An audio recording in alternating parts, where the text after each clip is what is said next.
But Marty, I'd love to hear a little bit about your journey and how you got here. Recap of how you even got to this point, maybe, and your passion now obviously is the church that you have on Sunday and helping people. But how did you get here a little bit? Um, Kind of a iconoclastic autodidact, really, is over the years. As a young man, very inquisitive about essentially all the big questions that you're presented with in this experience, like who are we, where did we come from, where we're going.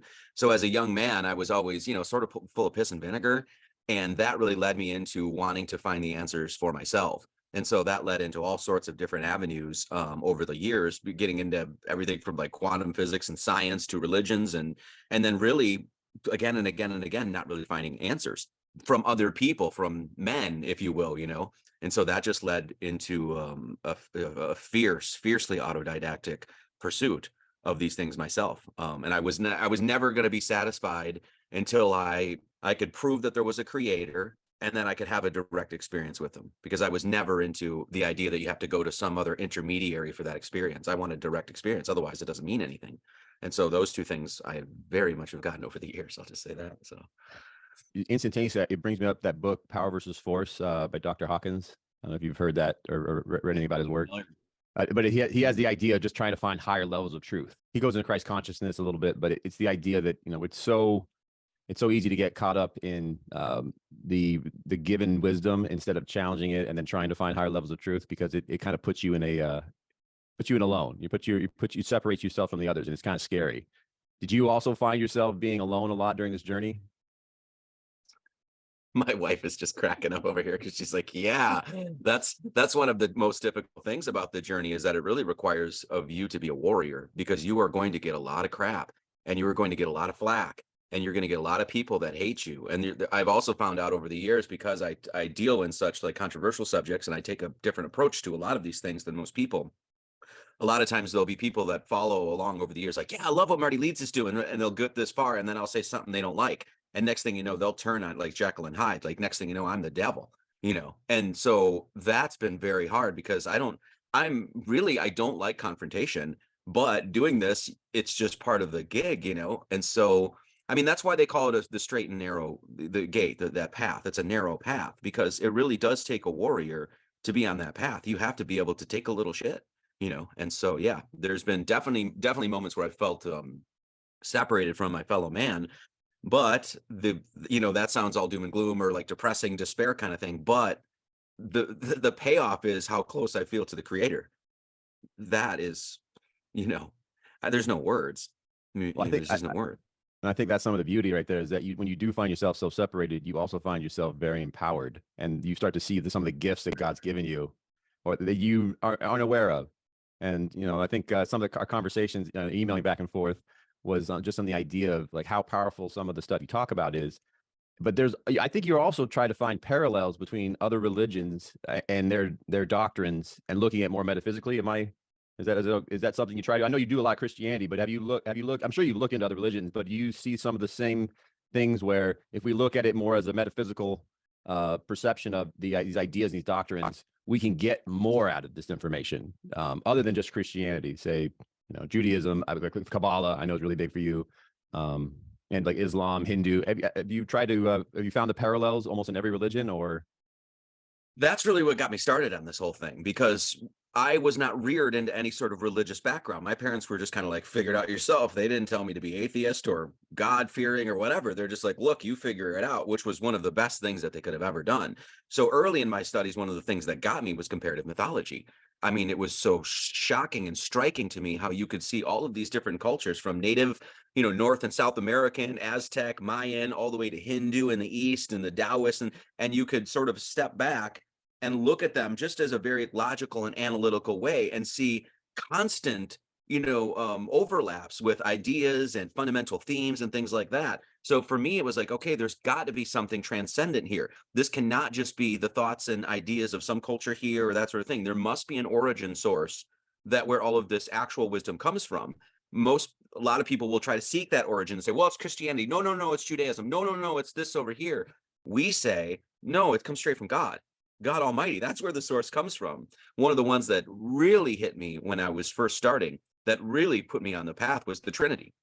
I was a Trinitarian before we started a Christian church, because the notion of the Trinity you find all over the world. I mean, I was shocked at all the places, and it's like listing them gets exhaustive. It really does. How many, and it's like the same idea within all of these different faiths. And it's three becoming one. Well, why not five becoming seven, or 13 becoming six? Why not five becoming two? Why this specific mathematical geometric correlation, three becoming one? That got me to the recognition. No, that's just truth. That Trinity is just truth, and hence why you find it in the Egyptian canon, hence why you find it in the Hindu canon. It's essentially, why you find it in Christianity, all these things. So for me, that's what got me started, because I was like, I want to know that source. I want to know that transcendent truth. I don't care about the opinions of men. I don't care about what, oh, this religion says it's true, and this, no. Let's find that transcendental truth. So that's really what we got me started. One last bit about that. We're a Christian church. I teach the Bible. We teach other things too, but our focus is on the Bible. Our focus is on Lord Jesus Christ. But what we do is actually teach what would be considered the Prisca Theologia through the Christian doctrine. In other words, this idea that there is an almighty one God. He has one religion, one baptism, one faith, one hope, the whole thing. And that's what we teach. There's that transcendent truth. And that's really what, when you get past the exoteric and get into the metaphysical and the esoteric, as you were saying, that's what you find at the core of so many of these great traditions. Not all of them, but so many of what I consider the great ones. Would it be fair to say that a lot of the doctrine of fundamental Christians, and almost every religion, I guess, to a certain point, is trying to kind of cover the idea that the Christ within, the God within, that he is not just on the exterior of you, but he is part of you and in you, and almost having to find, that's why for me, I was born Roman Catholic, and there's a lot of go to church to find God rather than finding the power within you, because he's already here, or he or she, whatever you call it. It's within you. Does some of the information that's been changed throughout, say, the last couple millennia, I think from Gnosticism, the Cathars, I'm thinking the Essenes, a lot of that self-powered victorhood, I kind of call it, has been kind of changed or taken out of some of the doctrine, unless you look at it metaphysically. Is that something you have seen too, or? Yes, I don't know if it's the time we're in right now, kind of a world age doctrine kind of thing you could throw at it for an explanation. But what I did find even early on was that so many of these traditions were essentially watered down. That the core teaching of the Christ within is smack dab in the Bible. When you attend church, our church, we go in line by line, letter by letter, verse by verse, and show that it's all right there. But for some reason, there's a disconnect with modern churches, and they've sort of had this sort of shellac that's been put on it that's just supremely exoteric, and you throw out any of the mystical sciences and that sort of thing. So I don't know what to say about other than there has been a perverting and inverting, a watering down of the doctrine over the years, and you see that alive and well in the churches. And I think people are really coming to realize that and starting to question a lot of these churches, which I think is great. So I don't know the cause of that, but I do know it's for sure happening, and it's one of the reasons that I started a church, because I was like, well, I don't want a watered down version. I want the real deal. I want the meat and potatoes, and I know people want that as well. So, I mean, I took an assumption here where I thought that maybe the idea is to keep us more as creatures of a system, creatures of a government, creatures of control, rather than us being creators, which is, it's way easier to control a group of people that are creatures than are creators. And I think so for us, I think what you're doing is very self-empowering.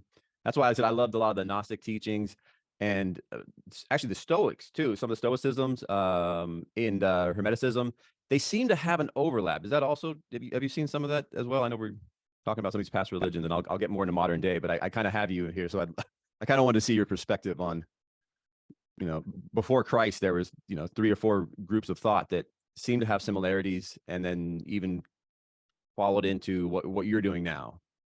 Have you looked at that concept at all? yeah. I mean, what we teach, when I say Gnosticism, a lot of people bring in a lot of these it's sort of like foregone conclusions or biases, or what they think Gnosticism is, and it has to be like dogmatic. It's like, oh, you believe in a Demiurge and matter is evil and stuff like that. We don't really teach any of that sort of stuff, at least exoterically. when I say Gnosticism, really what I'm talking about, and I actually did a whole live stream on this. We're going to do a tenets of the order for the church and explain all of this as well. When I say Gnosticism, really what I'm talking about is the mystery school tradition. That there's basically this knowledge system, this base of knowledge that has been with us since the very beginning. And the only thing they can do is sort of mythologize it and say, hey, where was this knowledge system? Where did it come from? Oh, a theosophical school in paradise that the angels made. I mean, that's about as much as you can say about it, because you don't have a history of it. So when I speak about Gnosticism, I'm talking about that mystery tradition that has been going on for who knows how long. We get to Christianity, what we can show and what I say we can absolutely prove, and prove that through the math itself, is that's exactly what Christianity is a recapitulation, a retelling of this ancient mystery religion. And I don't even think you can understand Christianity properly without that foundation. That's my take. So as far as like pre-Christ, was there the knowledge? In other words, let's say it like this: pre-Christ, was there the knowledge of Christ? That eternal, the being within you, that perfected man? Absolutely. And that's what we teach. So, but that doesn't mean we were rejecting Christ or the Christianity or those doctrines. We uphold them to say, look, there's so much more here, and you're not getting that from the modern churches. So, And I think that's the most beautiful part of what we talk about, is that there's so much more. It gives you, and it's empowering. The information it's it adjusts how your perspective on life and what you expect out of life. It's a game changer.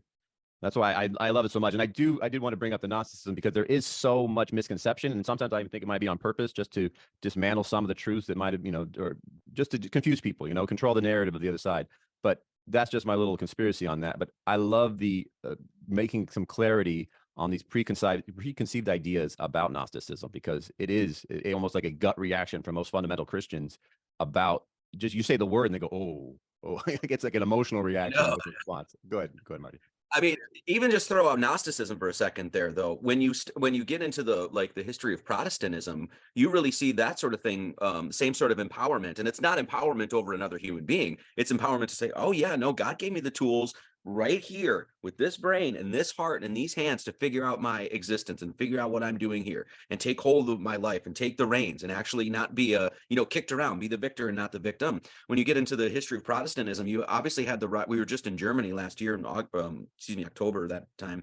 And we went to Worms or whatever. It's like basically the epicenter of Protestantism, when they were basically like starting to read the Bible themselves and recognizing that, oh, we don't need to go to these men over here in this church in order to have this direct experience with God. And then you had a renaissance from that. This is what the Bible should be doing. It should be empowering you. It should make a greater clarity in your life, a better understanding of who you are and where you are and that sort of thing. And so that's what the Bible should be there. If it's not doing that, then the people that are teaching it, they don't know what they're teaching. Now, we say that every Sunday because I've experienced it my whole life. You don't know what you're talking about. And I have zero reservations about saying it now. And not to be hoity-toity or anything like that. It's like, no, you need to be more in service to your people and actually help them understand what this book is saying. You're not doing that. So a true understanding of Christianity makes the book come alive, gives you that empowerment, says you are a warrior. And that's what you're here to do, to be a warrior, to go slay the dragons, just as the good book says. You put on that 6 pieces of the armor of God to go slay dragons. That's what you do. And not enough churches are teaching that. They've bowed to social norms and government and all this other stuff. And and a lot of churches have suffered for that, rightfully so. Yeah, and the people within. So I did want to talk about just a little bit on the idea of church versus organized religion. I said people get upset with me sometimes because I try to make this distinction between the church being people coming together for God, and that could be more than one person, 2 people together that commits to a church. Organized religion is normally where I find some issues with. It starts when they start to have higher levels of power, but I have to make that distinction. Because real quickly, I find that most people in every church I've ever been to are beautiful people. They're groups that are trying to do good for, or being in contact with God and bring us together. But I do see that a lot of what you're trying to do, though, is to connect people on the hero's journey, which I think is almost forgotten about in a lot of churches.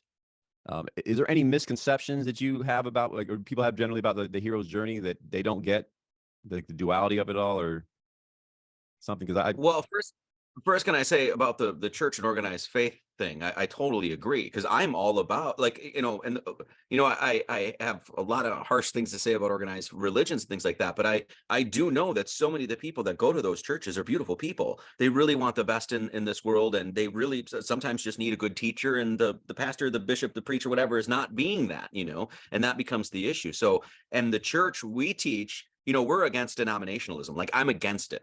Like, the idea that they say 31 flavors of Christianity, I think it's absolutely ridiculous. And to the point where you'll find, like, Orthodox won't pray with Catholics. It's like, what?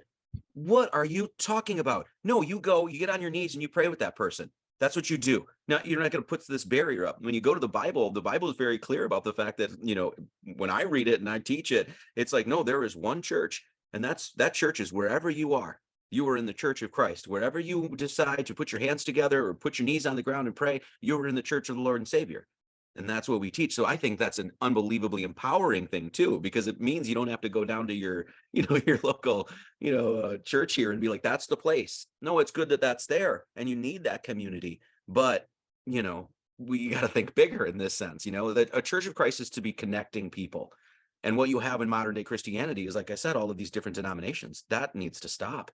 That needs to stop. You Catholics and Protestants and Orthodox and all this other stuff fighting with one another. What are you doing? What are you doing?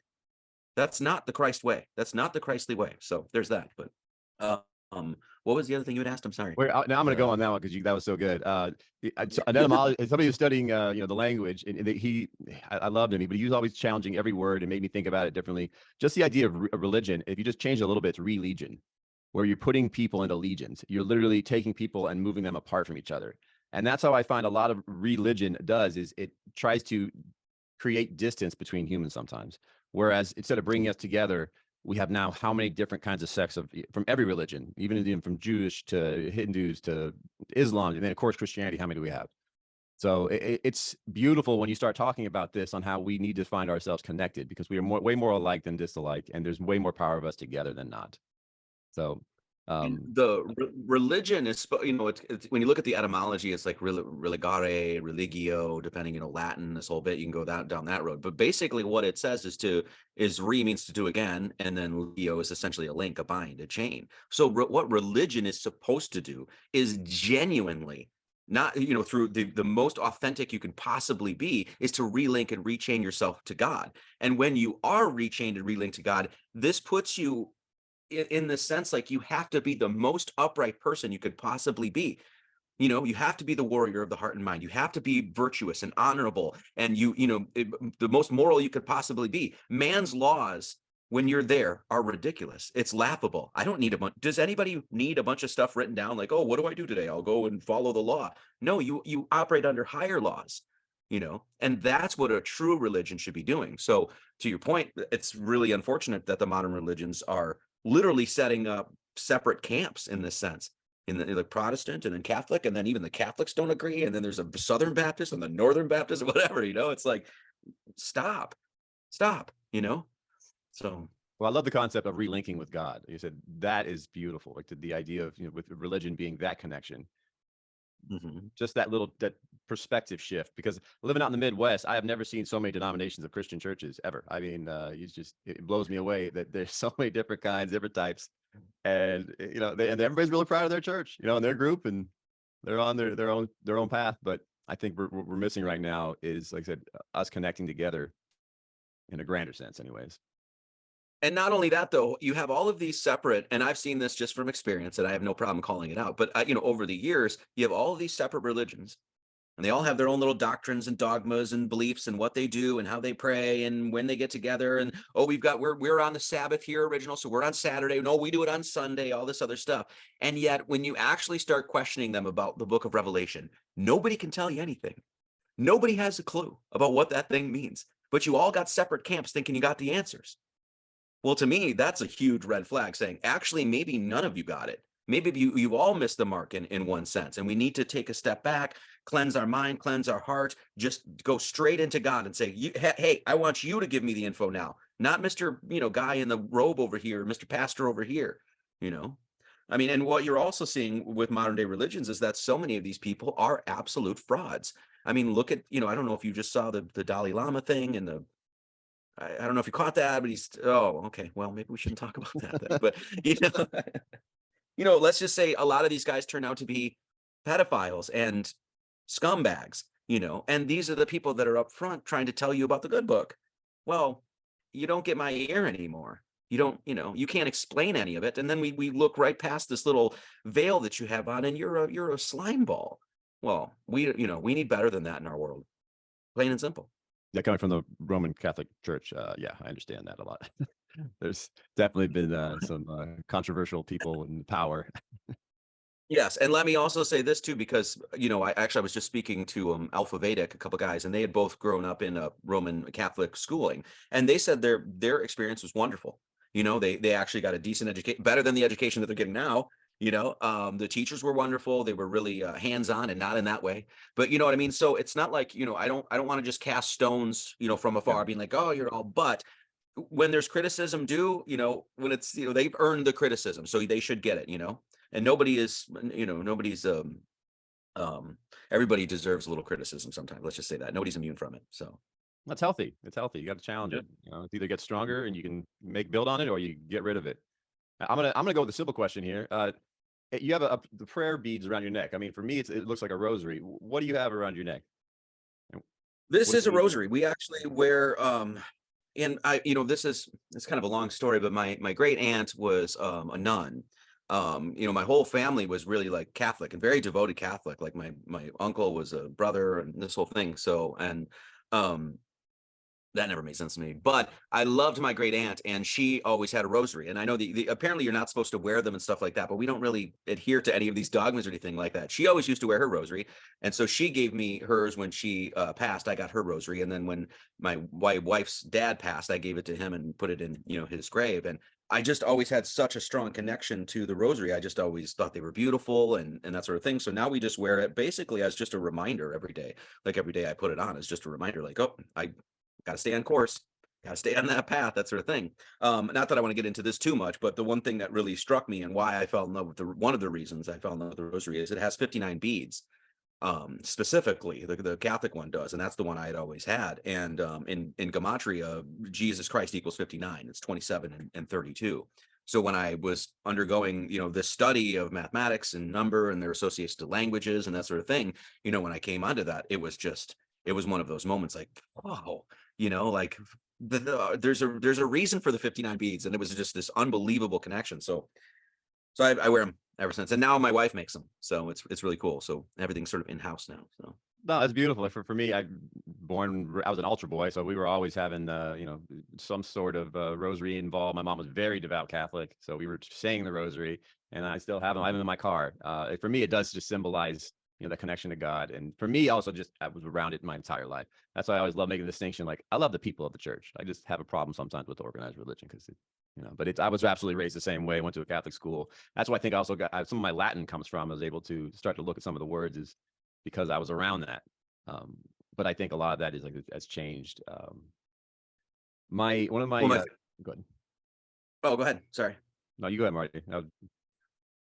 I was just going to say my family, they always used to talk about how beautiful the old Latin masses were. And that's why I have a strong reverence for a lot of the organized faith, because they have kept up a lot of the rituals, a lot of those traditions that I think are beautiful and are, when you get into the liturgy of some of these churches, it is a wonderful thing. You feel connected. There's great songs. I'm 100% all about that. The problem I have is that you lost the meaning of all of it. It just becomes an empty ritual. You could ask a million people, like, why are you going to take the Eucharist? Well, body and blood of Christ. Okay, well, what does that mean, though? What does that mean? Don't just do the thing. Otherwise, you're just putting a mask on for Halloween. Well, why? I want the reason that we're doing these things. And then when you actually find out the esoteric reason for so many of these things, that's when it's like, oh, geez. Now it actually has a potent meaning to me. It's not just a nice symbol, like this has an unbelievable, incredible meaning for me now. And so I applaud the religions for doing that, keeping that stuff alive. But once again, the meaning is, it's like you just have the shell now. It's just a skeleton.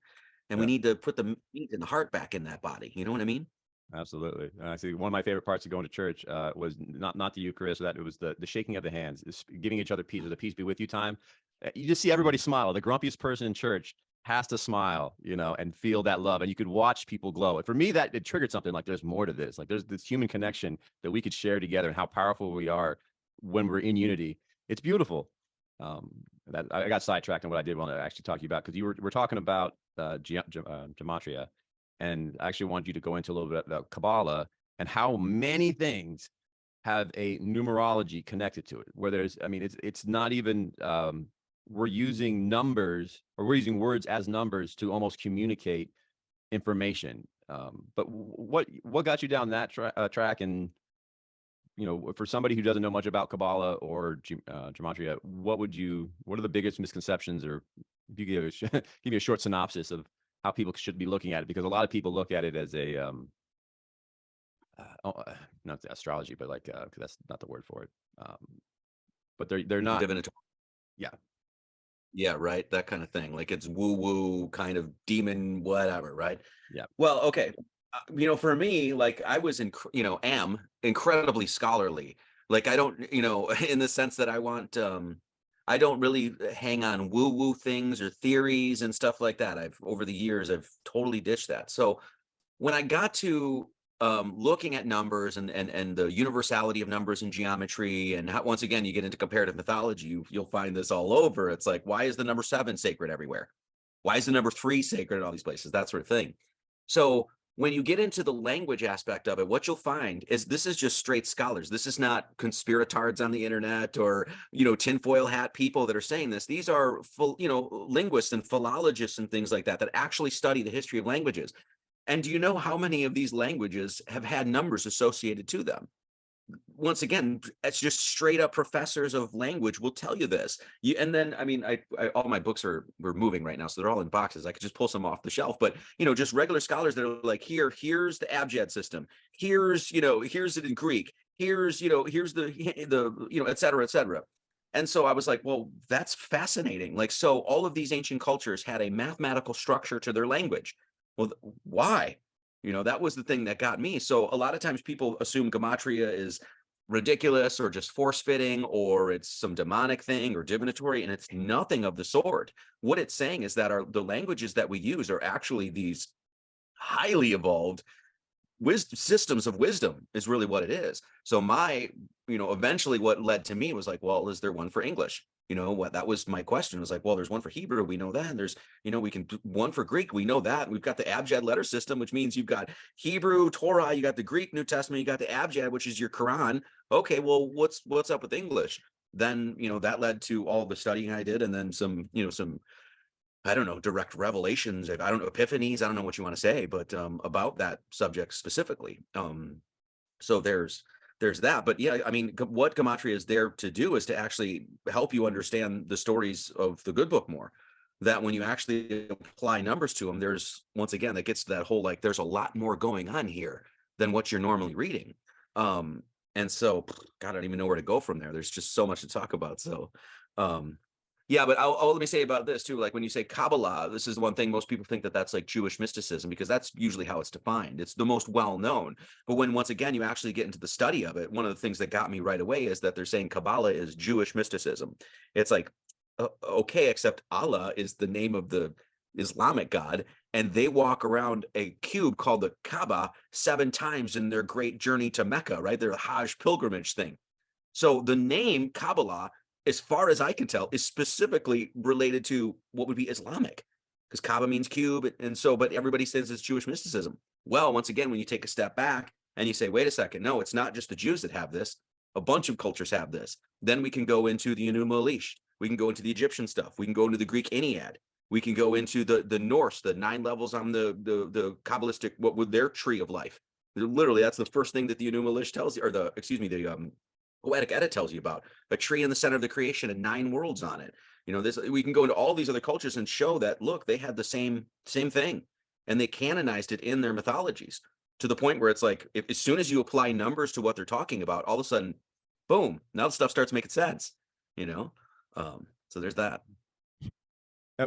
I normally wait to the end, but this is, what kind of books were you reading, or any books you could recommend to the layman who might, obviously some of your books are great, or maybe one of your books, what would be your beginner's guide to this journey that Marty's been going on? If just, it'd be a top 3 or top 5 books, maybe.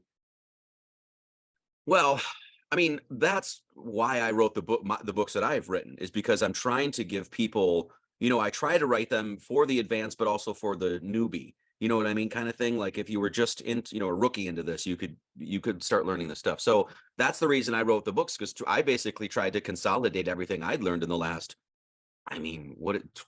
18 years now, 15, 18 years now, consolidated into a couple hundred pages where you could get the, the core of what I've learned over the years. So that's a hard one to say, because we were just putting, we're moving. And so we're just putting all my books in boxes. And as I'm going through these books, I'm like, I don't need that one. I don't need that one. And I don't really need that one. As I found over the years, like you tend to read a lot, but you really don't need to. If you read the right books, you'll realize how much fluff and nonsense is out there. And so, so for me, a couple big ones, Morals and Dogma by Albert Pike, which a lot of people like, wait, what? That was a huge one for me. It was, it brought into, anyway. There was a lot of Masonic authors, Frank C. Higgins, which was big for me. Alvin Boyd Kuhn was another one that was very big for me. But then I will also say, a huge one that I always promote is A Beginner's Guide to Constructing the Universe by Michael S. Schneider. If somebody wants to get into the math and geometry aspect of it, that is a must-have. I say anybody that's in the church, you should have that book, because it's great for children. It's great for adults. It's a coffee table book. You can just sort of pick it up, read a few pages, put it down. You don't, that sort of thing. So, over the years, it's very, you filter out the nonsense, and then you look back and you realize, like, wow, I spent 2 years reading a bunch of nonsense that I've never used and never, didn't really help in my spiritual journey at all, except to help me understand discernment, what not to follow, what not to listen to, not to study. So, yeah. But in general, yeah, I'd say my books. That's why I wrote them. Well, I think it's a great way to go into that, because you really, those books are so, and I haven't read all those books, but I read enough of some of those books to know that it's intense reading. It takes a lot of mental concentration and getting into that information, that mindset, to absorb the information and the way it's supposed to be absorbed. So that's why your books, it's helping a lot of people. If you say out of your books, what would be your top one to start with? I don't know. I guess I guess it depends, like, because I don't know where people are. So if you start, like, I just wrote Scripture in the Stars, which focuses, it's a pretty short book, couple hundred pages, focuses on all the stories in the Bible and how they're related to the stars. So that's a good introduction for people to sort of let go of that exoteric historicity sort of mindset with the Bible, because that really takes all of everything that you thought you knew about the Bible is like, whoop, now you got to throw that out and rethink the whole thing. So that's good. But then Pi and the English Alphabet, like that, the volumes 1 through 3, that's Introduction to Gematria, and that's only a couple hundred pages, 180 pages or something like that. So that's a good introduction to that. And then Lord Jesus Christ that's a big fat one, but that I try to cover all the grounds there, so that I go through the number line 0 through 9. In that, look at all the qualities of those numbers, look at some of the key things in mathematics, like squaring the circle and doubling the cube, and Kabbalah. We cover all of that in the book, all through Lord Jesus Christ. Every chapter, every sentence, is all about Christ, the whole thing.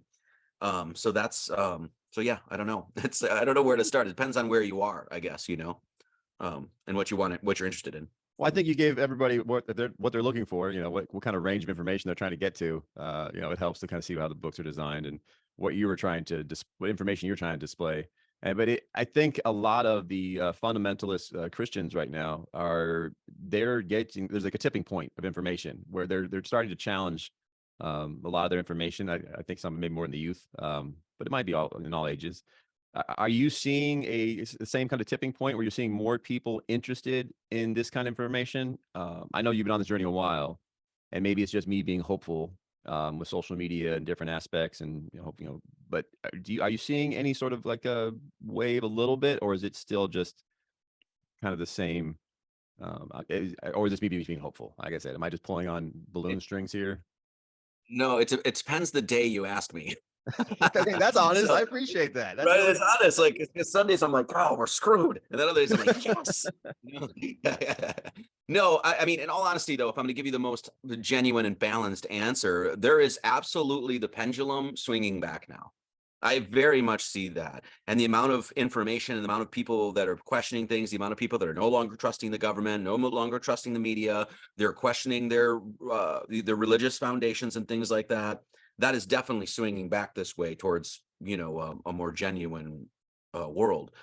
That said, when that swings back, you also have all the people that don't like the swing back. They start speaking more, they get louder, and Yeah. so you do have a movement right now where there's sort of like this purity thing going on with holier than thou with Christians. And I see a lot of it in the Orthodox movement, and some trad Catholics are doing this sort of thing, where it's like anytime, even if you're in social media, if you see one of these people show up, they'd be like, yeah, but you have to take Christ as your personal savior, and you have to believe what we believe in, this kind of thing. And it's just like, okay, we're kind of done with that now. That doesn't hold any water anymore. You're not going to hold that over me as if you know anything more about my salvation than I do or whatever. No, my salvation is between God and I, nobody else.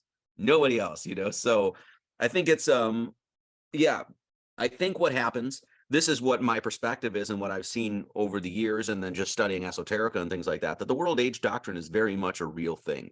And some of my favorite artists and authors very much discuss this. At the end of the day, what the world age doctrine really talks about is cycles. And the idea is that we go away from the knowledge of God, we go away from his will, what he wants of us, how close we are to the creator, how much we live that truth in our world. We go away from it and we come back to it. We go away from it and come back to it. And that's really what goes on down here. And I think the archaeological record actually shows that to be the case, and so right now we're in that slow drift, I think, towards understanding, who we are, that sort of thing. And so, and I just want to be I just want to be in the position to help that as much as possible while I'm here. That's it, so. No, I love that about what your work and your church, and that's exactly what I see you doing. And like the universe being about circles, spinning in circles, pretty much. I mean, everything in the universe seems to be, it's rotating. And I see the same kind of information and disbursement information helping us go, like you said, as a pendulum and swings the other way. And you're right. I do see other people getting more upset. But I think a lot of times for transformation, you got to be in the shit. And I excuse my French there, but you got to be, uncomfortable and pains normally when people grow. So I'm seeing that, like they're uncomfortable. People are getting uncomfortable. They don't like what's going on in the outside world, probably not liking what's going on in the inside world, and they're challenging information, which is uncomfortable. Like I said, it's not something that most people like, but I also think that's where all the growth is and all the good stuff is. So I wanted to ask this question though, because about fundamental Christians, do you think their biggest misconception is about what you're talking or what you're trying to display about Gnosticism, or how your church looks at say religion differently? Well, oh God, where to even start there? I mean, we do not hinge the most Christians, 99.999% of Christians will teach you that the Bible's a history book in this sense, right? We don't teach that at all. Like, I don't hinge my understanding of Christ and the Bible and the stories of the Bible does not hang on the historicity of any of those people being even alive or anything like that. But we also don't reject the fact there's plenty of people in our church that absolutely believe that Christ was real and here, and all those people were real. And that's fine. There's no conflict there in that sort of sense. But the Gnostic view is basically, it's gnosis means knowledge of spiritual mysteries. That's what it's all about. So in this sense, the world is a mystery. It's full of mysteries. They're spiritual in their content. Obviously, these mysteries, it's any true mystery that is one that you want to follow or actually find answers to is going to lead you to God, plain and simple. And so the Gnostic approach is basically like, we just want answers to those mysteries, because when we have answers to them, then we know what God wants of us. It's just that simple. We're doing everything we could possibly do with the entirety of our being to follow in alignment with God and what he wants of us. And so Gnostics, you'll hear a lot of people that think Gnostics, they all believe in the Demiurge. Well, we don't. If you come to my church, you're not, we might say one thing here and there, but we don't do big exegesis on the Demiurge. No, we don't think all matter is evil, that sort of stuff. So that's a lot of stuff that is assumed about Gnosticism, and it's just not always the case. You could say it like this too. Like, you could say 99.99999% of Christians believe that the Bible is a history book, and that's true. But that's not what all Christians think. My tradition, the mystery school tradition, actually speaks directly against that. You can go to Kuhn, you can go to, the Devil's Pulpit, you can go to Goddard, you can go to a bunch of people that will, speak directly against that. Then you go to Gnosticism. 99.99999% of Gnostics believe in a demiurge. That's true, but that doesn't mean that we believe in it. That's, it's the same sort of situation. What I like to do is I strip all of it away. I do everything in my power to say, I don't care about bias. I don't care what these people thought. I want to get to the core of what a thing is. And then I want that, because when I'm at the core, then I know it's pure. When you talk about Gnosticism, that's really all it is basically just knowledge of spiritual mysteries. To say it like this, Matthew was a 13:18, and the disciples came and said unto him, why speakest thou into the parables? Because it is given unto you to know the mysteries of the kingdom of heaven, but to others it is not. That's what we're all about. We want to know the mysteries of the kingdom of heaven, and we know that we have to live a certain life so that God, Christ, will grant that to us. It is given unto you to know. It's given to you. We want to be recipients of those gifts. And so we're going to do everything in our power to be as pure, genuine, understanding, virtuous, righteous, so that we can prepare ourselves so that Christ can go bloop and pop that into our heads. And so that's what it's all about. I think you crushed it. Your first answer, I mean, great answer, but the first part of it was so spot on. It's that shift, I think. And then you made me just kind of have a little epiphany, going from the little to the esoteric, and how much we've been taught it's a history book, and how much that limits our perception or how we read it. It changes everything. And that's what, for me, I got lost in so many other people's work, Donahue's and lots of other people's work, even Alan Watts, when they started to look at a lot of the information esoterically with a metaphysical lens. It brings so much more to the table. But that transition from it not being 100% pure history, I think that's might be one of the hardest concepts or misconceptions, or the concepts for fundamentalist Christians to jump around, to swallow that pill. Go ahead, Marty. Can I say one thing too? And I actually had sort of a back and forth with a guy in Orthodox about this, because I was like, he wanted to tear down what we were doing with the Gematria, relating these things to geometry, relating them to star study, that sort of stuff. I said, what we're teaching isn't necessarily in conflict with your beliefs. You can still believe that is a history book, it's a linear history book, that sort of thing. But this is a plus and that on top of it. Hey, while Christ was here walking in the flesh 2,000 years ago, that you believe, hey, that story when he was here is also reflected in the stars. What's wrong with that? Nothing. Oh, that story ultimately about the angels, on the tree in the center and that sort of thing, that's on your hands as well. You can believe everything. You don't have to venture one bit from what you believe, but what you do have to do is open your mind that there's also more involved than just your literal historical viewpoint. Now, once again, I don't share that viewpoint as it's a history book, but I'm not sitting there being like, oh, you're an idiot if you believe that. No, but if you constantly just say, no, none of this other stuff is involved, but yet you can't make sense of the Bible, then we have an issue. Like I said, let's get back to that whole 31 flavors of Christianity, and nobody can say anything about Revelation. Huge problems there. Okay, so that's the position we take. That's all. Well, I like that perspective. It's bringing people together. They can choose to look at it a certain way, but you could also look at it in a different perspective. And if it makes sense and adds up, and there's truth to it, I think it's too hard once you see the material esoterically to question that maybe a book at this level has a lot of hidden meaning, or meaning that needs to be looked at deeply rather than just on the surface. So I really like that perspective. And I definitely wanted to, go into something you don't want to talk about once in a while, is the Demiurge. Just because that's the biggest misconception out there, and everybody, I think it's almost portrayed as an evil world. And I like the Gnosticistic approach, but I found so many books were conflicting. It wasn't like, also it's not like there was one religion with Gnosticism back in the day, or the Demiurge was looked at one way. The perception was very individualized. It was very much created from their own perception of what it was and how it was. But I found the Demiurge and that whole concept is incredibly increasing, which I do not like, is the victimhood mentality, which a lot of things try to portray on people. I'm a victor. I want people to look on the victor side, the hero's journey side. Can you talk about the Demiurge a little bit, maybe a little historically, but then also esoterically a little bit? Okay, well, the fundamental problem with the Demiurge is, like, I mean, you just brought it up, is that there's no consistent idea of what it is. In fact, even like, so if you go to, like, let's say, like, the ones, there's like, what's the great, what would be, I guess Plato's Timaeus would be like the one document that you could really point to say, hey, this is where you hear about the Demiurge quite a bit. You hear it in other places too, but Plato's Timaeus, I think it's Timaeus, how you say that.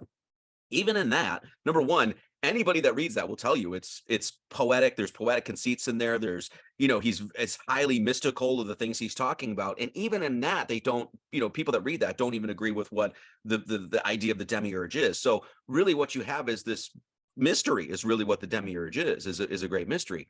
Plotinus actually spoke directly against. In fact, he didn't hear, what was this called? Actually, I wrote this down. Let me look this up. Plotinus even called it, he said, he wrote a treaty, the 9th tractate of the Enneads, called Against Those That Affirm the Creator of the Cosmos and the Cosmos itself to be evil. And so he wrote, and it was directly against the Demiurge, basically all these people that were, adhering to this demiurgic idea, saying, oh, it was all created by evil. And Plotinus spoke directly against that. He's like, no, that's nonsense, right? So here you have an esoteric idea. Then you get to what I did is like, okay, well, you don't have any direct source documentation to say this is what the Demiurge is. You got people arguing over it. People that believed in the Demiurge didn't even have a consistent definition of what this thing is. So I said, let's go to the word. What does the word Demiurge actually tell us? Then you see, what does the word Demiurge say? Public worker, common worker, essentially in the common man. That's what Demiurgos means. Then you say, okay, now let's go to the Bible. Let's go to the Bible and actually read it how it should be read. Where, and this is what Kabbalistic traditions will teach, Orthodox will teach this. Where does evil come from? It does not come from some metaphysical substantiated being that's messing with people and creating hell on earth. It actually comes from the mind of man. That's where evil comes from. God gives us the choice to go against his will or go towards his will. And when you go against it, and then you scheme and machinate and all that other stuff with others, that's where evil comes from. And that's where the evil comes from in our world. It's not some God that's punishing us from on high. No, the evil comes from people deciding to go against God's will. So then you go to the Demiurge, which usually gives this sort of evil, kind of thing to it, like this sort of the explanation of it. And you say, well, what does the Demiurge say? Literally, the etymology of it says common worker, common man. So that's exactly where evil comes from. We, in this sense, because they consider the Demiurge this creator God, well, we're co-creators here. We have the ability, God has given us the free will to do what we want. We can go towards his will against it. When we go against it, what are we doing? We're co-creating that evil in the world. So then in that sense, is the Demiurge true? Yeah, no problem with that. The problem is that most people come to this idea of the Demiurge. It's this evil demonic force. It's creating this world. It's created a trap. You're here and you're trapped here and blah, blah, blah, blah, blah, blah. And that creates, as you're saying, this incredible victim mentality. And that for me has always been a red flag. Always been a red flag. Because as you know, we teach, in this sense, the hero's journey. You're a warrior. At no point do you put on the 6 pieces of the armor of God and then go dilly-dally in your safe space and cower and talk about, oh, woe is me. And that's what I see so many people doing with the Demiurge. And that's why I've spoken directly out, against that, because it's like, that's not the Christly way. Nothing of the sort. Now I'm going to go sidetrack here. This is more of a physical side to us, but I definitely want to just hear your perception of this. I think a lot of what the Demiurge is, it's like fear-based, fear, anger. It's a negative energy. And a lot of my work on other stuff I do in my life, it's about helping people shifting out of the fear, the trauma, the negative energies, because it does have a physical manifestation where your brain doesn't even work as it should. The front of your brain won't engage the same way. I mean, they even notice in studies that your IQ can drop. So anything that keeps people in fear, anger, these lower vibrations, it limits their ability to think outside of the box, to create a new life, and to empower themselves. Are we almost stuck in a loop for most people? I think a lot of our past is just to keep us in that fear mindset. I think I almost feel like a responsibility, especially to people, and I think you do too, to help people get this information. Because if you go down the rabbit hole and you get into this fear, like the world's after me, like there's dark evil spirits that are always trying to make me do bad things, you have no power. There's no, everything's out of your hands, and you find yourself depressed. You find yourself in cycles of depression, anxiety. I really enjoy what people are doing, but I want people to understand that there is a actual physical manifestation to all this work that you're doing, and how you are as a person, how you feel as a person, and the energy you can create. Do you see similar things? Like I know we all get down, we all have ups and downs. It's part of the cycle. But do you see almost a healthier life for people when they absorb some of this information, they can implement it? Because I did myself, and I don't know if that's just me being subjective, but once I understood more esoteric meanings behind these religions, I felt better. I felt more hopeful. I felt I had more faith. Physically too, like this isn't just internally and made up in my mind. I felt physically better. I even think I lost a little bit of weight and have a healthier balance with life. Have you seen similar effects at all? Did you have anything like that with your own life? Maybe just me physically manifesting a lot of stuff, but I do think from my own relationships with people that it is a dangerous road if we stay in that fear-based thinking for too long. It creates a lot of, it manifests a lot of physical things, disease, illnesses, sadness, depression, other things like that. Is that question too weird? No, I could probably answer it with one sentence though, that if it wasn't for, and I mean this very seriously, like if it wasn't for my studies in the esoteric and genuinely wanting answers and that providing this unbelievable faith, like my faith in God is just unbreakable, I would probably be dead.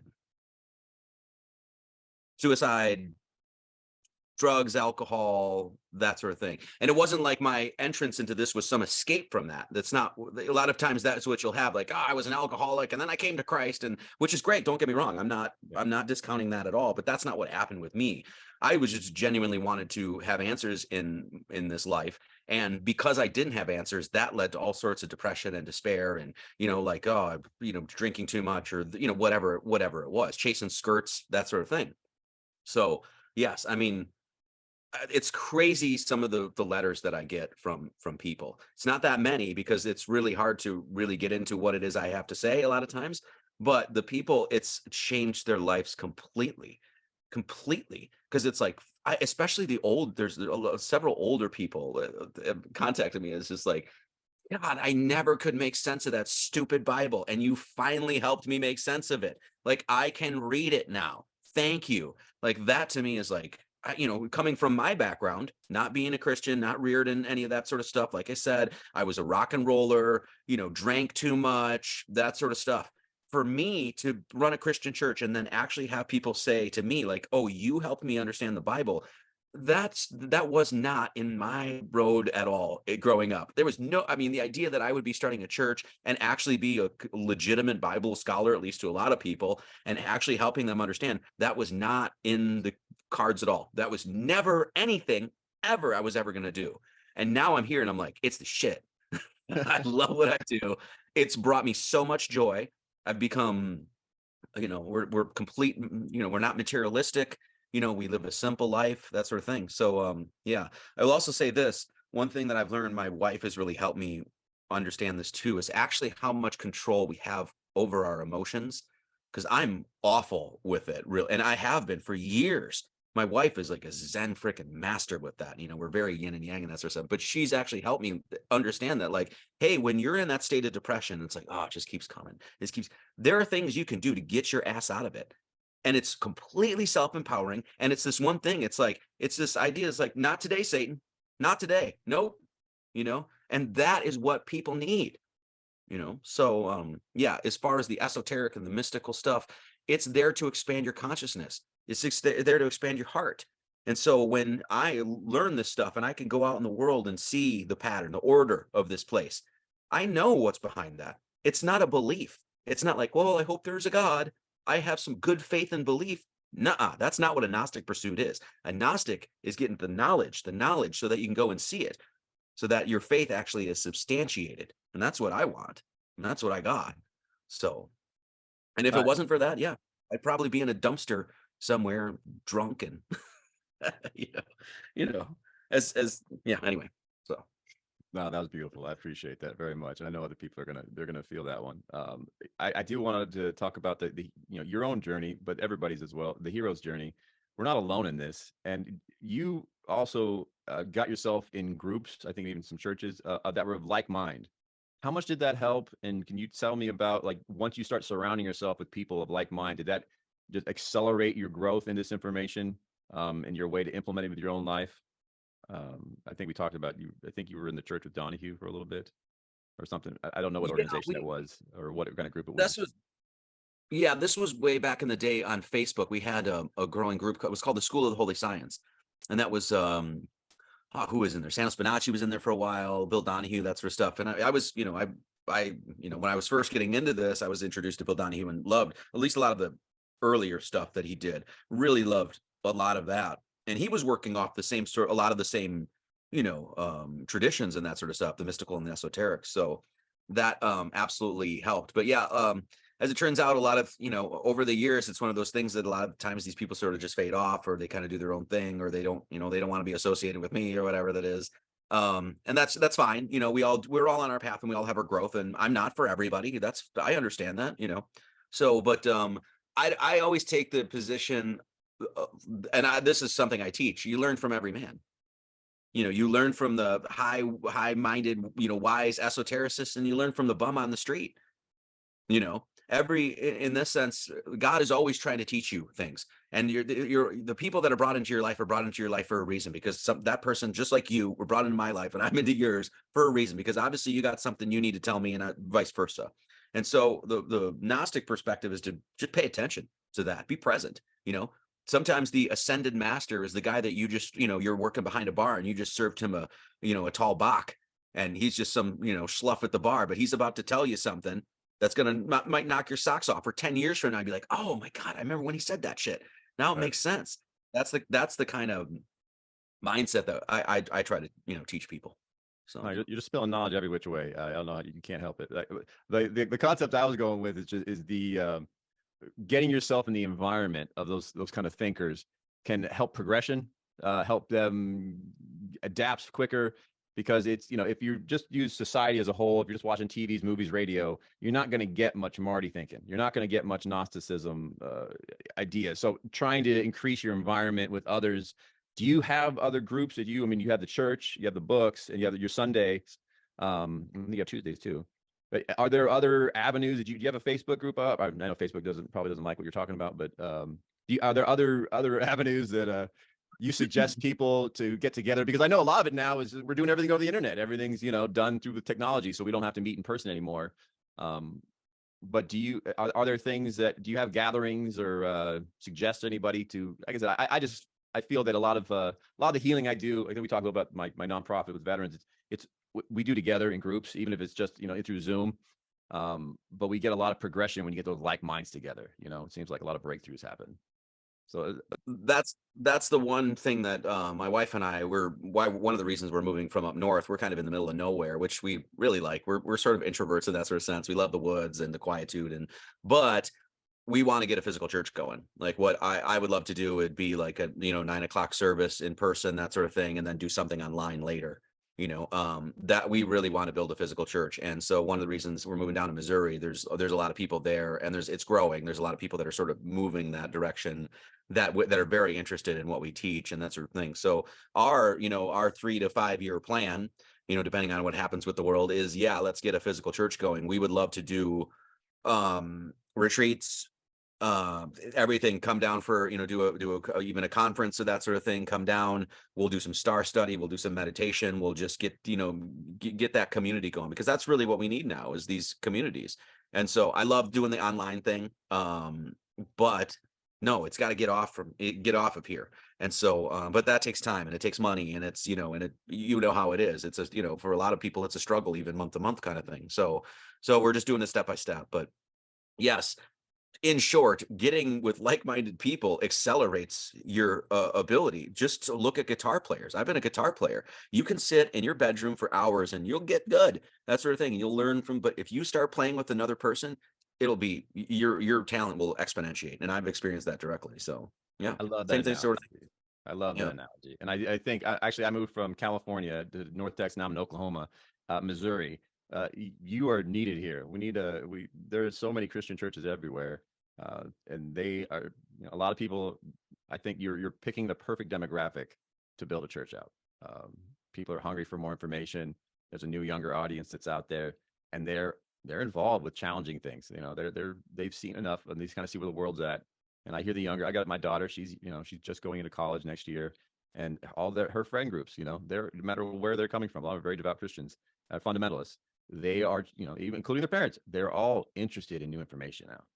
They see what's come from the past information, and they don't like the equation. They don't like what's been coming up. But I like your move. I like where you're going with that. Go ahead, please go. No, I would just like to get this in the hands of more people. There's just so much it's a real education too. What we really teach is the quadrivium and the trivium, and we just do it through the Bible. And so for you know, if you really want to actually get an education and then also get the spiritual knowledge, which is really what an education should be leading you to, you know, I think we provide a great service as far as, and the educational material that we provide, it's, you know, it's absolutely needed in this world. And that's what was the impetus behind creating the church. It was just, you're supposed to be in service to people. So let's serve the people and let's give them exactly what they need. And that's honesty, genuine, and you know, things that are not, you don't have to put your belief in, things that you can, you know, you can, you know, in the sense of, you know, you get what I'm saying. I do. It's like you don't have to believe Marty Leeds when he says adding 1 through 7 equals 28. That's not a belief. You can, and you can see it right in front of you. And then we can say, well, what does that mean? You know, and that's what I think people need that. No, and I think for me, that's what I needed. I found that, you know, I was really, I tried to go agnostic for a long time. I wanted to almost come as like a neutral party. Like, how would I, in my 20s, I really wanted just to judge the world from this, if I was just dropped here from some sort of UFO and I had no previous history, what makes sense and what doesn't. And a lot of what I did in the beginning was try to take care of the physical body, my physical health. And I looked into depression, anxiety using breathing and meditation. But I found that it was only one part of the equation. That you still have to look at the spiritual side, the other side, the trauma side, the other things that aren't just physically manifested that you could see with your eyes, you know. So without the balance of all those things, you're limiting your healing, your life. And with my own work, trying to help people heal with heavy traumas, it's not just physical. Mind you, those tools for physical they're exceptionally good at what they do, but they're not the end all be all. They're not everything. But when we start finding that we could combine these together, just amazing growth. And that's why I love your work. And that's why I really thought that, you know, getting more of your information out, like I said, in short little clips, I'm excited about this because Well, thank beautiful. you. You're making such a solid point, because the last, about like the balancing of the physical and the spiritual and mental, that whole thing, because, you know, I've been times in my life where it's like, you know, pretty much a straight up athlete, you know, I was like running and biking and, you know, lifting weights and stuff like that. And the last year and a half, I've sort of let the physical go, you know, because I was so focused on writing, so focused on doing live streams and studying and stuff like that, where I wasn't balanced. And so Jennifer and my wife and I literally just said this year, it's like, no, let's get back into that balance. We need to get full physical, full spiritual, and get all of that, you know. And so, yeah. And even people that are, you know, in this sense, like, you know, I'm pretty good at that, you know, as far as that's concerned. Even me, you need, every day you need a reminder. You know, every day, sometimes like, no, you got to go kick your ass, get on that bike and ride 40 miles, you know? And so it's, you know, I say this too. I do the church in one way as a reminder to myself that the things that I'm teaching people is as much a confessional or a reminder to myself. Like, I gotta, you know, as it is to trying to, you know, sit on some podium and trying to talk down to people or something. It's like, no, when I'm looking at that camera, it's like, I'm speaking to you, Marty. Like, you need to do this stuff. You need to keep your shit together. You need to, you know, stay on the hero's journey, that sort of stuff. So you know, I never take the position that I'm like more knowledgeable or anything like that. To me, the reason you have a church, the reason you have the community, the reason you have the service is because we need a weekly reminder. You know what, you, every week Catholics go in and they take that Eucharist, they take that little wafer, right? And that's supposed to be a reminder that Christ is within you. That perfected being that gives you all the power, that gives you life itself, is within you. And that's what that weekly reminder should be. So anyway.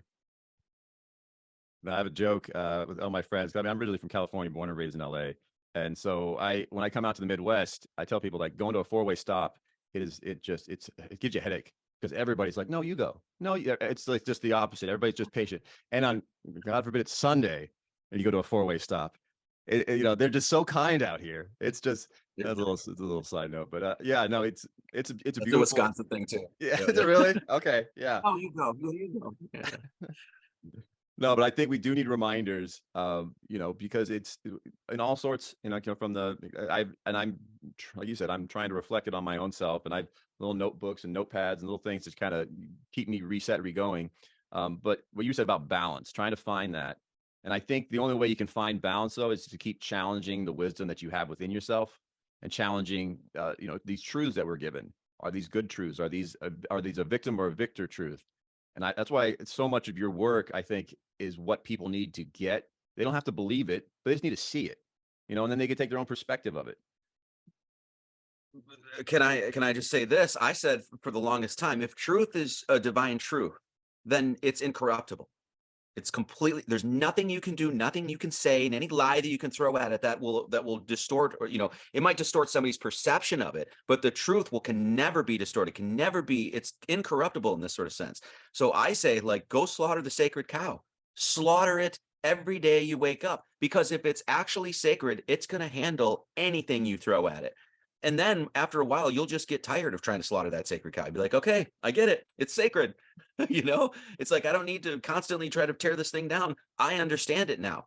And so that's what it's all about. Any of these traditions that are, basically like, oh, you can't challenge or question. Like, that's what it was for the Bible for how many years? You can't challenge and question the Holy Scripture. Yes, I can. Absolutely, I can. And in fact, I think that's what the Bible requires of you. And then when you realize that the wisdom that's in there is timeless, it's incorruptible, it's no way you can possibly pervert it, then you get to that and you're like, oh, that's what this is all about, And I think that is awesome. So yeah, I mean, go slaughter the sacred cow. If it's sacred, you got nothing, son. You got nothing. There's nothing you can do to destroy that. That's some real truth, right? That's what I love about it, is that you can challenge this information. If it don't add up, you can throw it away. And if it do add up, build on it. It's really that simple. But I think it takes that, it's a hero's journey where people are uncomfortable.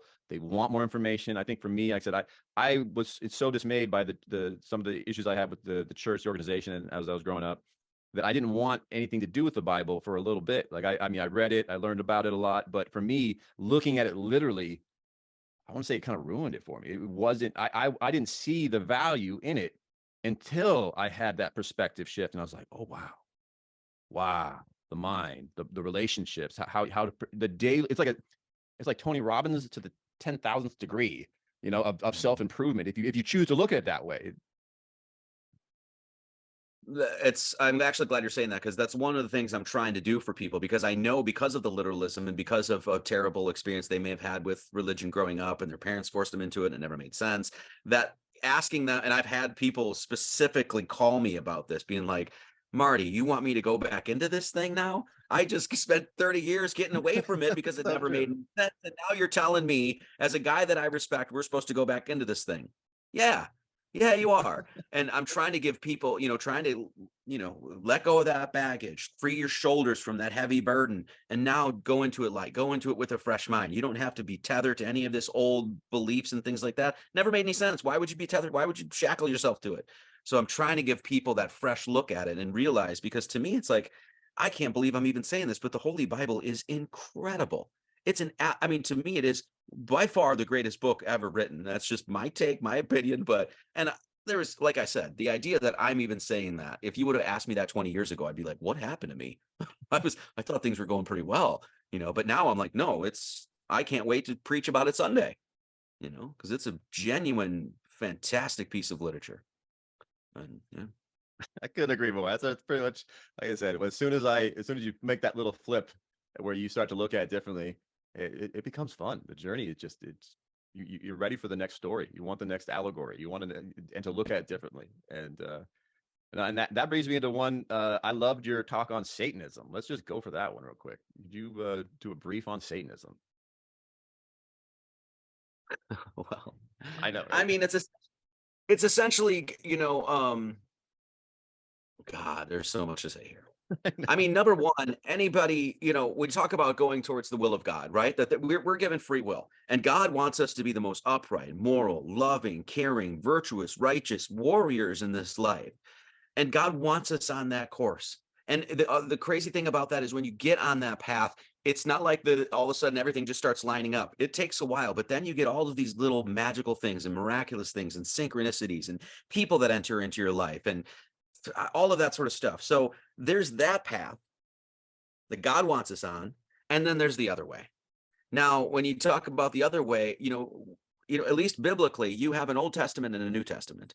And when you actually read the words of Christ, I mean, he specifically calls out these people that were hanging on to the old religion, let's just say that, as Satanists, because they actually thought that their religion, their race, their people were better than everybody else. A sacred and profane mindset. You are cattle. I'm cattle.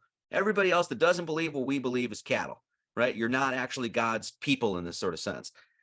That is Satanism to the core, because you basically have a sacred and profane mindset. That's, I'll just say that is modern day Judaism.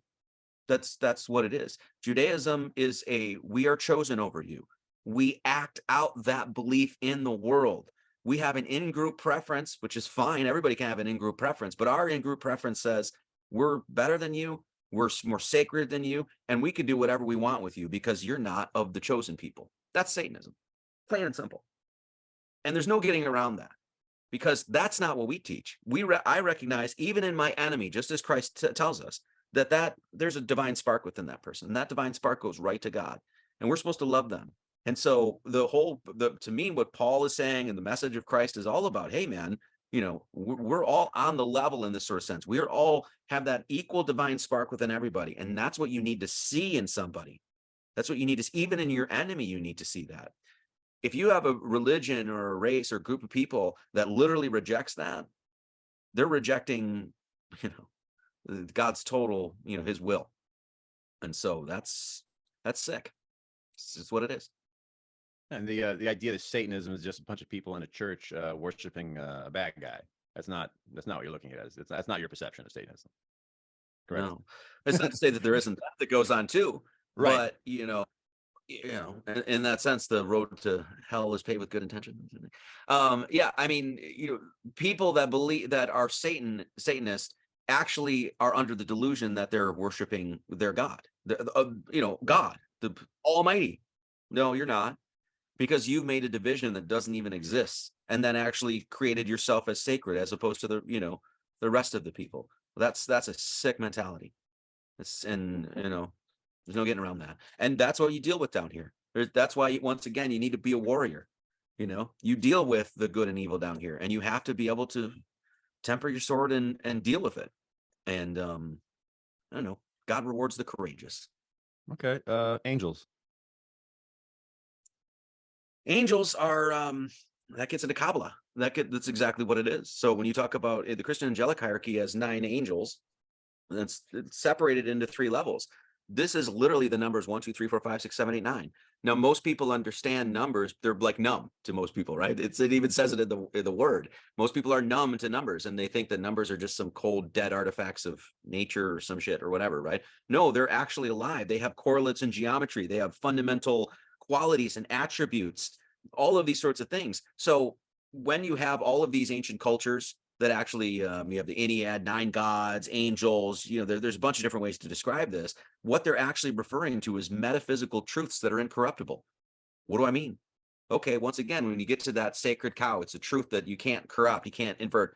Can you change the number 7 from being a prime? No, you can't. There's nothing you can do, nothing you can say. There doesn't have extra divisors. It's 1 and 7. It's a prime. Can you change 8 from being 8? No. It has the divisors 1, 2, 4, and 8, and that's that sort of thing. So angels, in this sense, are literally a metaphysical representation of numbers. This is, and then when you get into it, it's like you think, I mean, this is an incredible study. I mean, God put it right in front of you too. Okay, that's what we teach. The mysteries are right in front of you. So angels, they're angles, and those angles have particular qualities, attributes, and you can learn them. Every science that we do, every branch of science, and if you name one, I doubt you can even name one that doesn't utilize mathematics. Every single one. Doesn't matter if you're talking about horology or dendrochronology, or if I go to weigh a dog at the vet, every single time you use the angels, God's angels. So that was a perspective shift for me when I started understanding them being higher levels of law, and that they're angels and angles, and that little twist. And I was like, oh snap, that's pretty good. That's really good. Changed my perception for sure. But then I'm going to go into another then. We're going to go a little deeper here. What about, say, good spirits, bad spirits? I don't really know what to say about that, to be honest. I don't know if I have any insights on that, as far as, because I think, when you talk about, you were mentioning about like the trauma and depression, and then that you can get into that rabbit hole, and it's depression on depression, and you don't even go out and stuff like that. There's nothing wrong with at that point for me saying, yeah, you've been overtaken by a demon, right? Now, in this sense, you've let all of those negative thoughts, all that trauma run your world. and you're steeping yourself into it. You're getting darker and darker. And this is the idea about you being the warrior and that sort of thing. Is like, you get yourself out of that, you know? So in that sense, yeah, I mean, I don't know, demons, dark spirits, that sort of thing. I mean, I've dealt with enough of that in my life, but I don't see it as some like metaphysical, substantial reality that we're, you know, that's entering into you and trying to screw with you, that sort of thing. I think we have a lot more control over these things than a lot of people understand anyway. So No, it's beautiful. And I think the reason why I bring it up, and thank you for playing this game with me here, is that it's the shift. Like they could still exist. People still believe they exist. Uh, but once you understand that it's not you, and one of the things that we do in my like little seminars is that we talk about, you're the space in between your thoughts. You're not your thoughts. That's you know, when you get emotional, you get sick, don't your thoughts kind of go in a dark pattern? That's not you. That's your body's reaction. That's your mind to the environment. So once we determine that we can put space in between those thoughts, it allows people to not feel the guilt, the fear, because, you know, sometimes you have dark thoughts. You know, maybe it is from a dark spirit. Does it matter? I mean, it could be. I don't know. I can't verify it, but everybody deals with them. I've never met anybody who hasn't a dark thought or, you know, or dark idea or, you know, dark experience. But you don't have to connect yourself to that being you. And a lot of traumas, like, they still connect those dark memories, those dark emotions to themselves. Like, they're responsible for them, rather than understanding, like, that's just an experience. You know, that's something that it's in your environment, but that's not you. And the more I look at like what you're talking about, it's a beautiful connection, because you're going with you're letting God, or say the God within, kind of empower you, where it's just you and him, or you and him. I put the physical, or label him as a man, but you know, whatever, however you want to label them, you, the infinite intelligence, against the world. I look at it more like that way, where you can be empowered, and you don't have to let, you know, the dark thoughts, dark entities, dark identities. Like, there's so many different great minds I've talked to, or read their books, and they have different terms for the same thing: dark identities, dark demons. Like, and that's why I'm open to anybody's perspective on it. Like, I'm not trying to judge on how you think of the world. I do, I would say, I guess I do judge a little bit, is if you stay there, if you let them victimhood you. And that's why I love your work, because it's putting the power back in people's hands. And anybody who's willing to do that, you're going to get some shit. You're going to get some people that are going to be upset, because there's money, there's in control when having people stay in that victim, you know? So that's my own perspective on it, and dealing with veterans and other things. Go ahead. But part of that hero's journey is going into that darkness and then not letting it control you, just like you're saying, not identifying with it. Everybody goes through it. You are going to have to go through hell in this life at some point, if you haven't already been through it, probably numerous times. Then you say, is that what is going to control me? Because it's not just hell. You know, there's all the other things in life, the poetry and the song and the dance and the good sex and having, you know, raising a family and starting a business and being part of your community. All of these absolutely wonderful things that really allow us to identify our humanity. What ends up happening is, and you're dealing with this in your work, is people get stuck into that. Everybody has to go through it. And then what happens? You get stuck in it. And then when you get stuck, my feet are in the mud, and woe is me. And then it's more and more and that sort of stuff. And I've seen that happen so many times. So I try to do the same sort of thing with that you're doing. You're more the, you know, actually helping veterans and things like that. I'm sort of doing it on the, you know, the biblical side, but recognizing that, yeah, you're going to have to go deal with those demons, whatever you want to call them, dark spirits or whatever. Do not let them control you. That is not you. That's not you. You know, what's actually in you is that pure, is the Christ, is the sinless, perfected being. That's the I am. That's actually you. So don't identify with that stuff. Go into it. Go straight into that darkness. Go right into that hell and face it. And I tell you what, you're going to be a bolder, better, more confident person once you do that. And everybody knows that when it comes to working out and things like that. You know, you go through a hard workout, and what do? Well, it was tough, but afterwards you feel freaking great, don't you? You know, it's like I saw a meme that says, it shows this bloated, huge, fat guy on one side, and then there's just like this Michelangelo David cut up, you know, big guy on the other side. And it says, you're going to suffer either way. Which one do you want? It's so true.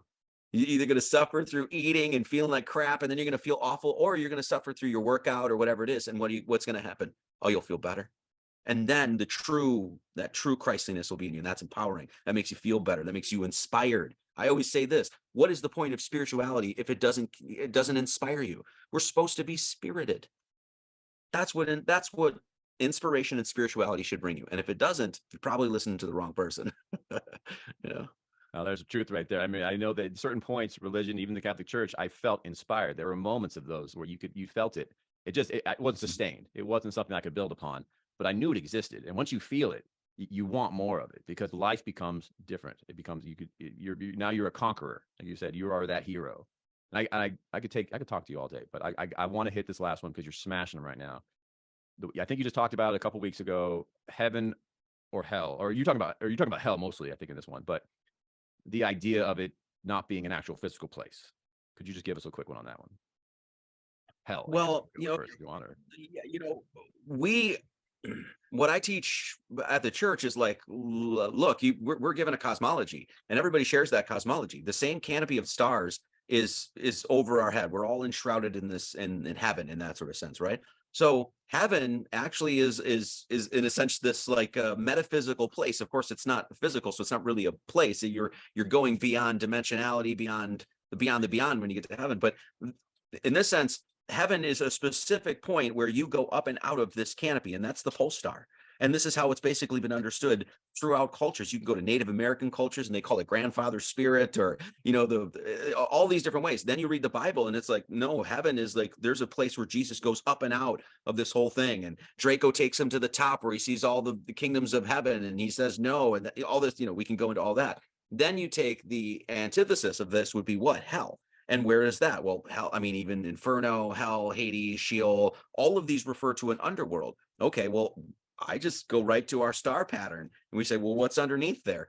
Well, you have, and I did a whole live stream on this, a short video on it, but it's like you have all of the attributes or explanations that you would find a lake of fire down there. So here you have, and there's a symbol of fire, there's a symbol of water, there's fish down there, there's a boat down there, there's a river that literally goes to the underworld, the whole bit. And I explain all of that. But the whole point is that, so many religions have made this like this literal place in which you're going to burn for eternity and all this other stuff. And that's not what the Bible says at all. And we go in specifically, no, it doesn't say that people are going to be punished eternally. There's a place of eternal punishment, but doesn't say that souls are going to be down there for eternity. That's not what it says. And so we go in and make these distinctions. And I mean, this is once again, the Bible's, a lot of this lake of fire comes directly from Revelation. I think it's mentioned 5 different times. Well, you're getting explanations from hell, from people that literally tell you they don't know what Revelation means. And then they're telling you what Revelation means, correct? They're like a lake of hell, a lake of fire. You don't know what you're reading. And now you're extracting a place of eternal torment and all this other stuff. And it's like, that's not what it's actually saying. So we go in line by line and show the misconceptions of all that. So when you talk about heaven, you talk about hell, just like earth. Earth is the place we're at right now. It's the place. Where's heaven? Look up. Where's hell? Look down. It's literally in the canopy of the stars. It's not some imaginative place. So this takes these ideas and puts them into your world. You don't have to imagine things or come up with some sort of explanation. No, it's in your stars. And so that's what the Bible's there to do, is to help you understand where you are, your cosmology. That's what it should be there to do. So that's what we do. And like I've got a whole video called The Lake of Fire Explained, where I show the constellation, show where it is, the whole bit, and then once you get that, you read the Bible again, you're like, oh, okay. It's a beautiful thing, I think. Oh, you guys got levels. You got levels, Marty. You do. Between what just talking esoterically, metaphysically, looking at it, and then you start adding astrology, the numbers, gematria. I mean, it seems like the truth has layers to it, and it all has to mesh. And it does. That's the craziest part, is that you're looking for it to not to work, but it does mesh. It works congruently with a lot of this information. Coherently, as like beautifully, like it makes rational sense out of these things. And isn't that what we want? At least that's what I want. I don't want opinions and conjecture and some beliefs and some theories of whatever. No, I want something that makes sense, that I can put, once again, anchor my ship in this sort of sense. And so that's what we try to do at the church, is bring that level of clarity. What do we call the denomination? Do you say you're a Gnostic Christian then? Yeah, I don't like denomination. So, and Gnosticism isn't really a denomination. That's one of the things that I also say. Okay. So, denominationalism usually comes with some strict dogma, doctrine, that sort of stuff. And Gnostics, they don't. We have dogma in the sense we have a supreme principle of truth from an authority, but that authority is God. That's not a bunch of stuff written down by some men in a book. So, yeah, I don't, as far as I called it the Gnostic Church and Academy of Lord Jesus Christ, because we teach the Church of Christ, which is what? Everywhere. There's no separation. There's no church over here, church over there. No. So, and the only reason I use the Gnostic term specifically is because we want knowledge of that. We want knowledge of the spiritual mysteries. And that's what we seek. So it's really, when you get to the core of what it is I'm saying and teaching, it's really simple. You don't have to add, graft a bunch of garbage on it, or baggage. You can just release all of that and just get to the core. You're in the Church of Christ right now. Doesn't matter what your belief is. Doesn't matter, right? You have to get to a point of knowing who you are, where you are, and what you're doing here. That's gnosis. And as far as I know, people, at least for us, me, I want a direct experience with that. I don't want an intermediary. And I'm not your intermediary. That's the other thing I talk about. You don't come to me for the answers. It's like, that's ridiculous. No, I can help. I can be an aid. I can teach. But ultimately, it's got to come through you. So I love your answer. No, thank you. I was hoping it was going to be something like that, something a little deeper, because you get stuck with labels, putting people in boxes. As soon as you label yourself, the precognitive ideas start running. They start judging. If you don't give them that, they've got nothing to go on. And if you like the way, you pretty much have to have a conversation with people when they ask you, but that's worth it. It's worth it to have that conversation, to drop those seeds. And I tell people, like, a lot of times when, you might get frustrated that they don't get it right away, but you're dropping those seeds. You got to give it time. And people get, so they want to have that, they do want to have this idea of being connected. But I think just how you phrased, how you would present yourself to somebody, there's bravery there. You're willing to accept the fact that there's going to be no commonality between you guys when you first start talking. Well, most likely, maybe who knows? Maybe they are checking out your Sundays and they know exactly who you are. But in general, most people that they go, I'm Presbyterian, or I'm Adventist, or I'm this, or I'm that, and they kind of hide behind those labels. There's no hiding if you're independent. If you're an independent thinker, and you're creating your own information, I think people are going to be are going to try to get there once they understand, or more people are trying to get there, how empowering it is once you let go of these labels. And I appreciated that answer very much, because I did want to know, like, I'm sure people have to come up to you like, well, what kind of Christian are you? Or what label yourself. Well, one of the things I actually like is the fact that, if it takes a lot for somebody to come to the channel and actually pay attention and listen, right? But what you will have is a lot of people, or I've seen over the years now, or at least last year and a half too, is that people will come to the channel with a bunch of assumptions, like, oh, Gnostics, they believe this. And then they'll hear me do a dissertation or whatever on whatever subject. And they're like, oh, that they don't believe that at all. That's not, it's that precognitive thing that was rolling around. And I just took that and went, boom, and just kicked it right out of your stupid brain. Because I'm like, that's not, you came to this church or me or whatever with a bunch of assumptions, like, oh, Gematria is retarded, Kabbalah is demon worship, astrology is divination, Gnosticism means this. And we take all of that and we're like, no, that's what you thought was completely, wrong. And we're going to not just tell you it's wrong, I'm going to show you why you're wrong, and show you what actually this stuff is really all about. And that to me is so refreshing. So I actually like the fact that, people will come with a preconceived notion or a bias, and then, and then next thing you know, they're deleting their comment because they're like, oh, Jesus, this guy's kind of based. No, it's the argument I always use. They said, if you use higher level of truth, these lower minded arguments just, they fall apart. They have no ground to stand on. That's it. It's such a relief too. Because, yeah, I couldn't agree more, man. Yep. Yeah. So I wanted to let other people know, get access to more of your stuff, though. So definitely give me like 30 seconds or a minute of where everybody can find your work. I know you're on YouTube, but you have many avenues to get to you. How do they find more, Marty? GnosticAcademy.org is the site, and that's pretty much the portal to go all the other places. So we're on Rumble, BitChute, Odyssey. We stream to Rockfin and YouTube every Sunday, 9 a.m. Central Standard Time and then I'm usually go live on Tuesdays. That's just sort of a Q&A, no agenda, play a little guitar, that sort of thing. And then, yeah, all the books are there. All my books they're not available on Amazon or anything like that. They're strictly through my site. So if you want the books, you got to go to the site. And yeah, that's about it. And then, I mean, I've been doing this for over 12 years now, something like that. So I have a whole archive of a whole other podcast that I did that I covered endless subjects on, and documentaries, I think 8 or 9 different documentaries we've made. We've got 12, 11 music albums, something like that. So there's a lot of stuff to, bite into. So, but yeah, Gnostic Academy is the best place. And then join us if you can, 9 a.m. Central Standard Time, live on YouTube, Rockfin, because it's a great group of people. We've cultivated just a wonderful group of people. Everybody's just upright and really helpful and ready to listen and learn and help. And so it's cool. So check it out. Yeah, anybody's liking his work, he said, you got to check him out. Go to the website, the books, donate to the church. If you start loving that stuff, donate your mind first, and then after that, keep donating, because we got to keep helping people that are getting the right message out. And I can't tell you how much I appreciate this interview, Marty, and just having you out there. For me, it's an enlightening source. We need more people like you out there. Maybe not everybody agrees with everything you're saying, but the dynamic of your conversation is so empowering. I appreciate you out there. That's just one to let you know that you're well appreciated. Maybe I don't put comments, or there's a lot of people that don't say anything. You are. And well, we need thank more you. people like you. Thank you. Yeah. Well, hopefully we'll see that in the next 5-10 years.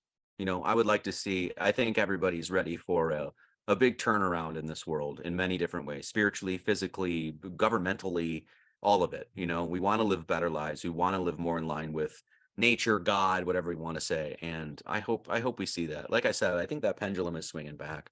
So thank you for the time.